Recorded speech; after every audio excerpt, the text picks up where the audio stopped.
যদি সেইখানে কোনো বিপদে পড়ো আর মায়ের কথা যদি তোমরা মনে পড়ে এই মালার দিকে তোমরা সে যখন থাকবে তখন তোমাদের মাকে তোমরা স্মরণ করতে পারবে। মা, এই যে তুমি মালা দিয়েছ, তুমি বলছো যে কোনো বিপদে পড়লে আমরা তোমাকে স্মরণ করবো। মাগো, এই মালাটা দিয়েছো তুমি কেন? ওরে আমার নামটি লয়ো রে বালক, আমার নামটি লয়ো।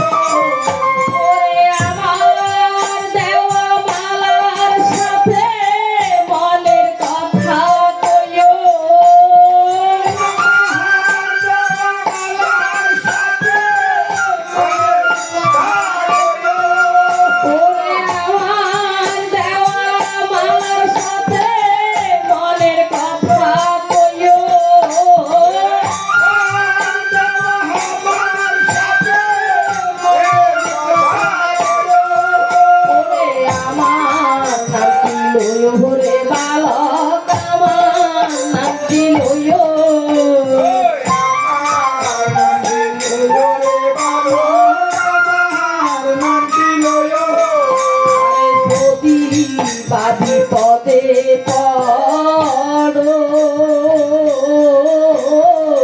দুঃখিনীকে স্মরণ করিল।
তখন এই মুনির তপবনে নিলেন আর এই মুনি ঠাকুর এই চিত্রকূট পর্বতে গেলেন ভগবানকে সাধন করিতেন।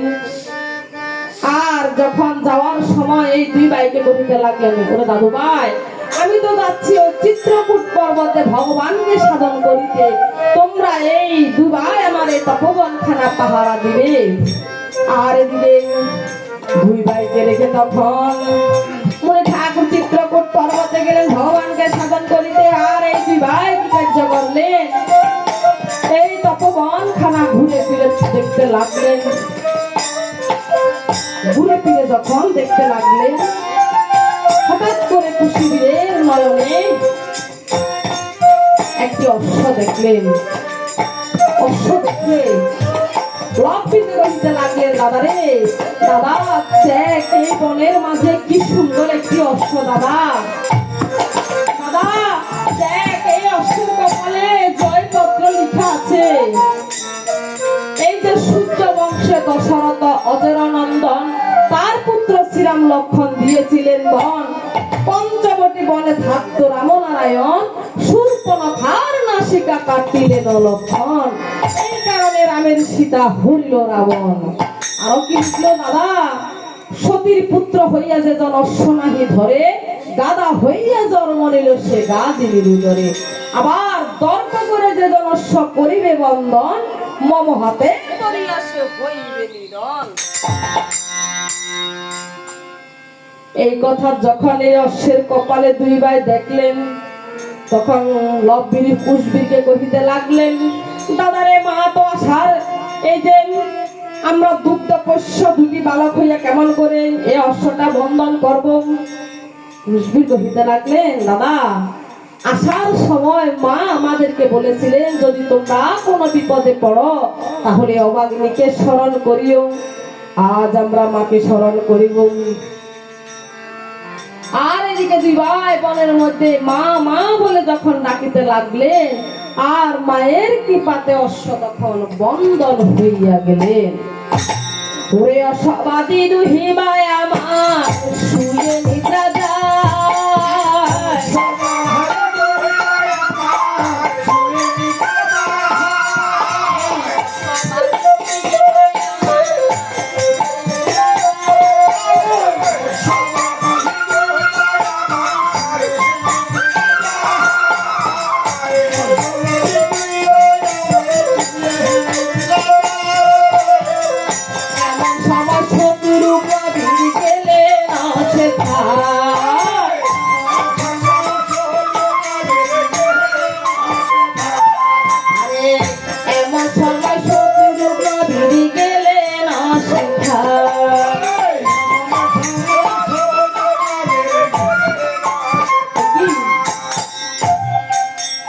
আমাদের অশ্বটা তো দেখা যাচ্ছে এখানে বাধা আছে। এই বনের মধ্যে তো এই দুটি বালক ছাড়া কেউ নেই। এই দুটি বালক দেখো কি সুন্দর করে গাছতলায় শুয়ে আছে। কোন মা ভাগ্যবতী এই দুটি বালককে উদরে ধরেছে। সে যেন কত পুণ্য করিয়াছে পূর্বে, এমন পুণ্যের ফলে দুটি বালককে গর্ভে ধরেছে।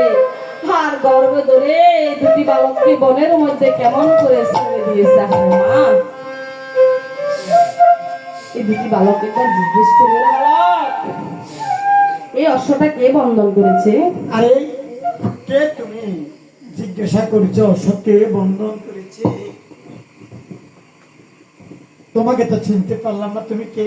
আমি হলাম ওই যে দশরথের পুত্র শত্রুঘ্ন। অযোধ্যার পুত্র। আচ্ছা তুমি আমাদেরকে জিজ্ঞাসা করছো এই বনের মধ্যে এই যে অশ্ব তো বাধা আছে, লোকজন কাউকে দেখেছ? ওরে বালক তোদেরকে এই জন্য তো জিজ্ঞেস করলাম অশ্বটাকে বন্ধন করেছে। আরে এই কারণে বলছি বনের মধ্যে আমরা দুই ভাই ছাড়া আর কোনো লোকজন নাই। তাহলে তোমরা বন্ধন করেছো? হয়ে আছে এখানে, এবার মনে করতে পারো না কি অশ্বকে বন্ধন করেছে? তাহলে তোমরা দুই ভাই বন্ধন করেছো? আমরা দুই ভাই এই অশ্বকে এই যে এই উত্তর দিস না কেন? আমরা দুই ভাই অশ্বকে বন্ধন করেছি। ওরে বালক ছেড়ে দে, ছেড়ে দে, অশ্বকে ছেড়ে দে। আরে শোনো শোনো শোনো, এই যে মনে কষ্ট নিও না, কিন্তু আমার ছোট ভাই একটু ঘুমায়, একটু ঘুম এসেছে, এই কারণে উনি কথা বলতে পারে না। আমি বলছি আমরা দুই ভাই। ওরে এই জন্য তো জিজ্ঞেস বললাম যে অশ্বটা ছেড়ে দাও। আমরা দুবাই কিছুতেই ছাড়বো না। ঘুম থেকে কিন্তু আমার ভাই জাগ্রত হয়েছে। আরে অশ্ব যুদ্ধ দিনে কিছুতেই ছেড়ে দেব না। এই দুগ্ধপোষ্য দুটি বালক তোমরা দুগ্ধ শিখেছ? আরে প্রয়োজন হলে তোমাদের সাথে যারা যারা আছে তারা এই যে তাদেরকে আমি শিখাতে পারি। ওহে পাত্র মিত্র গণ রণবাদ্য বাজাও, ঘন এই দুই ভাইয়ের যুদ্ধের সারথি মিছিলে যাবে। ও বাবা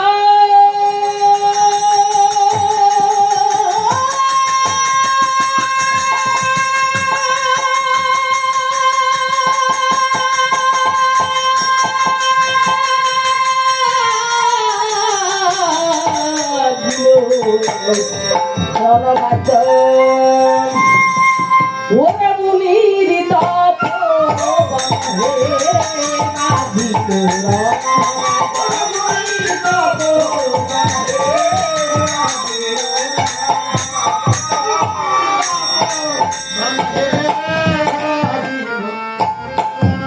আরে আমার সমত মানব পান মুহাকাল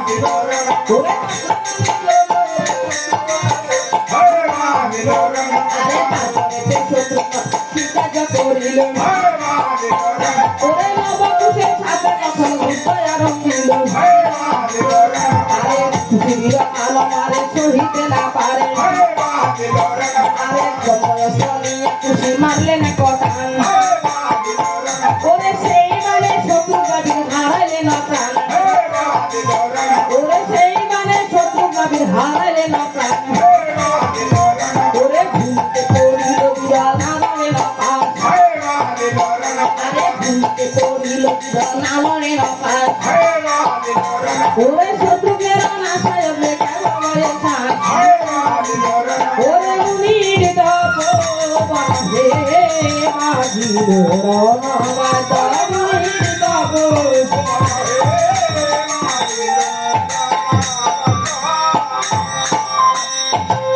পৃথিবীর তিনটা দিক জয় করে সে শত্রু গ্রামে আজকে এই দক্ষিণ দেশে এসে দুগ্ধপোষ্য দুটি বালকের হাতে বিধন হইলেন আর এদিকে দুঃখ দিয়েছি রামচন্দ্রের